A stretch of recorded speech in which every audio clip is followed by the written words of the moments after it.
What's poppin', you guys? Today we're going to be pretty much showing you how to, move your beats from FL Studio onto Pro Tools, and then what you should do with it after that. You know what I'm saying? There's a lot of people that think, hey, you just mix on FL Studio and that's it. Hey, don't look down on Pro Tools, man. Pro Tools is like one of the mixing kings and one of the industry standards as far as like what you're going to see when you get into like big studios, or especially just getting next to a celebrity, and then the engineer pretty much has one of these programs up. What you could do is go ahead and set it up for yourself and then send this session, your Pro Tools session, to the engineer, and then you have all your favorite settings. You know what I'm saying? You got most of your sound already implemented. So yeah, so we got all the sounds in here in FL Studio. Just want to show you exactly what does that look like when I'm moving my sessions over to Pro Tools. So here we go. Here goes the beat. I guess I'll just go ahead and play the whole beat by itself. Okay, so here's the beat by itself, and then I'll get into how and what I mix.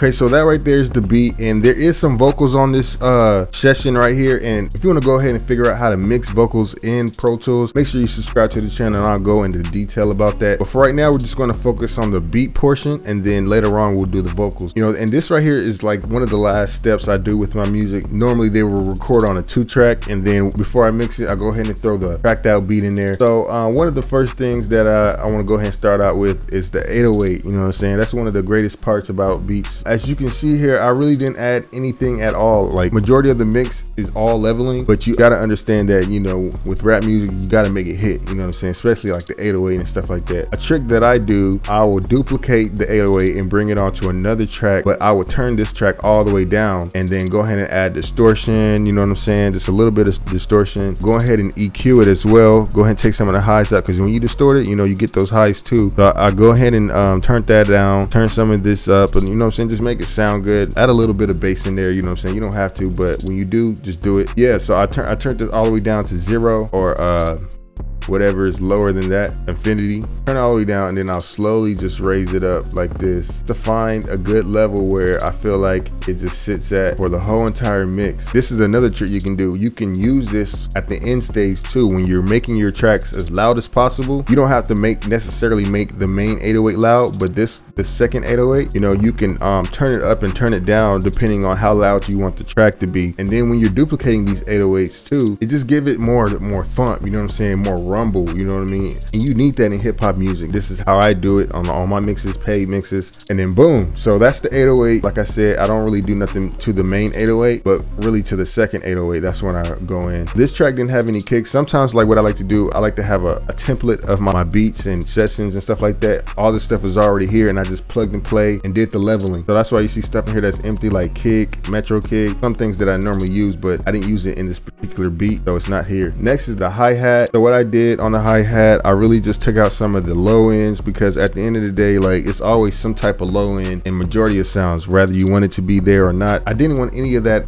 being a conflict in my session and mixing with the 808, if it's even in there or not. But just to have a little safety net, you know what I'm saying, just go ahead and take some of that out in the hi-hat, and that's basically it. Just level it, you know what I'm saying, making sure it's the right volume. Next would be the clap. Same thing with the clap. I did the exact same thing. I just took out some of the bass in. I didn't want it to interfere with the 808 and anything that's in that low range. Next would be the snare. So with the snare, I kind of like the low end in the snares, you know what I'm saying? That's just my personal take. You don't have to do it like that, but me personally, I like the low end in the snare, so I didn't take any of that out. But what I wanted to do was add a little bit of thump and a little bit of roundness and punch to it. So what I did was just boost it around 300 hertz, you know what I'm saying? That just helped me get to there. It's not a major edit, you know what I'm saying? It was just something like 1 dB. Wasn't crazy, but I just felt like it was something that needed to be there. Same thing with the crash. Majority of my cymbals and crashes and anything that's dealing with drums, I don't do too much editing with, you know what I'm saying? I wanted to keep it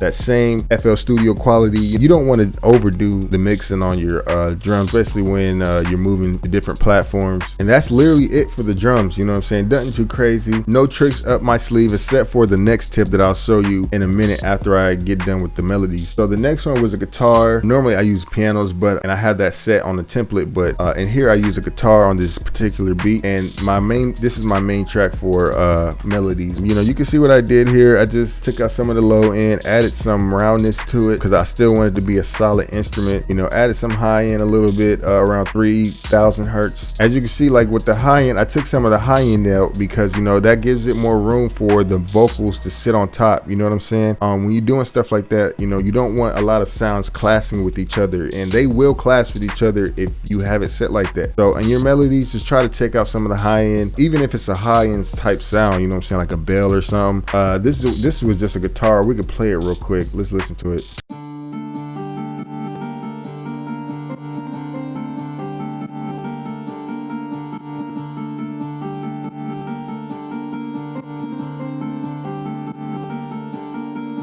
So because there's not a lot of sounds in here, there's literally like 3 different melodies in here, and that's one of the main lead melodies. I added some rounding to it. If I added a lot more sounds in here, I probably wouldn't have done that, but because it's like one of the lead sounds, you know, it has to stand out. It has to, you know, bring energy because it's a more of a lower type guitar and it's not playing a lot of high notes. I wanted to make sure those low ends were satisfied and boosted and giving off enough energy just to translate to the listener. So the next thing I added was the bells, and let me go ahead and just change the name of these real quick. Bell. I literally just took out some of the low end, and as that you can see that here. I don't know why some of these are even being played. They're not really affecting anything. You know, boosted some of the high end, and again took out some of that low end because this is the high sound. You know, it has a lot of high end in it, and it will clash with the vocals.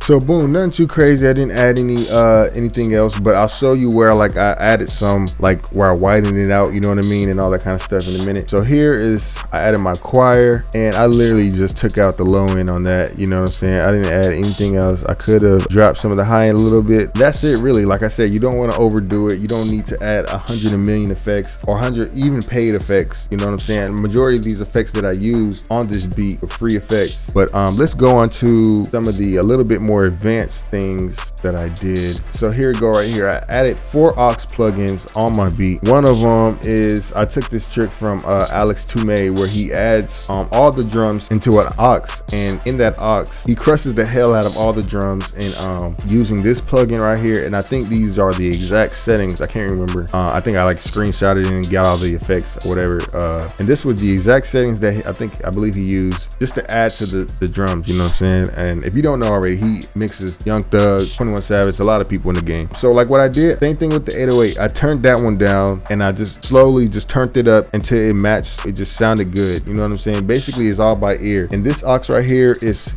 another drum aux. This one is a clean one. You know what I'm saying? So I have 2 drum auxes. The dirty one with the effect on it, and the clean one was just straight clean. So if I wanted to turn the drums down just a little bit, you know what I'm saying, I have that power too, because all the drums are going towards this aux. So next one is my melodies. So the melody aux, all of my melodies are going to here. The guitar, the choir, the bell, all of them are going here. So if I want to turn those down as well in the session real quickly, I can. And on that music aux, sometimes I like to add a sound imager just to help widen it out a little bit, you know what I'm saying? You know, and I'm not affecting the drums when I do it like this. I'm only affecting, you know, the melodies, you know what I mean? Just to help them spread out a little bit more. So when the vocal's sitting in the middle, it just sounds more full, you know what I mean? That's the whole point of this. I want this to be entertaining. I want this to sound like enjoyable, you know what I mean? That's my goal when I'm doing this. Last thing I would add on this music channel is probably like an EQ, like an SSS channel type EQ, and I'll pretty much just add this on there just to really fine tune some of the edits on here and just make sure that it's not EQ'd the wrong way. And then my last aux that I have is pretty much just the beat itself. So I do this on all beats regardless of